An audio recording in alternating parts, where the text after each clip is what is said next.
Après l'appel à mobilisation lancé le 4 août 1914, l'afflux des mobilisés ne peut être géré à la caserne de Nouméa. Le gouverneur décide de renvoyer une partie des recrues. Certains, habitant Nouméa, sont renvoyés chez eux. Parfois, ils continuent même à travailler pour leurs employeurs. Les fonctionnaires de l'administration pénitentiaire restent également en place. Enfin, quelques rares sont exemptés. C'est le cas des employés des industries du nickel, dont le minerai est jugé stratégique. D'autres, moins chanceux, qui habitent la brousse, sont encasernés à Nouméa, délaissant les stations familiales. Une certaine injustice est ressentie. La presse s'en fait écho. On lit dans le bulletin du commerce du 26 septembre 1914. Certains mobilisés jouiraient-ils de faveurs alors que dans l'intérieur, les stations commencent à manquer de bras? En revanche, durant ces premiers mois d'entrée en guerre, la ferveur patriotique ne faiblit pas.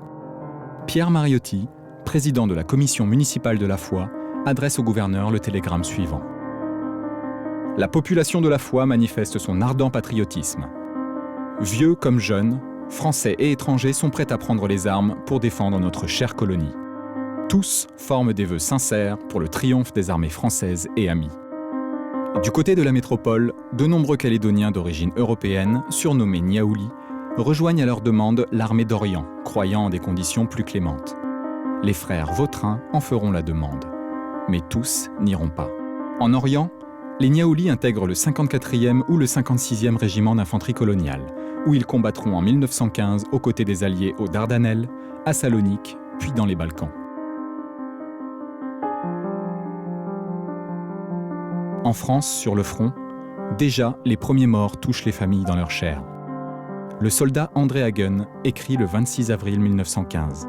« Nous sommes dans un secteur relativement calme.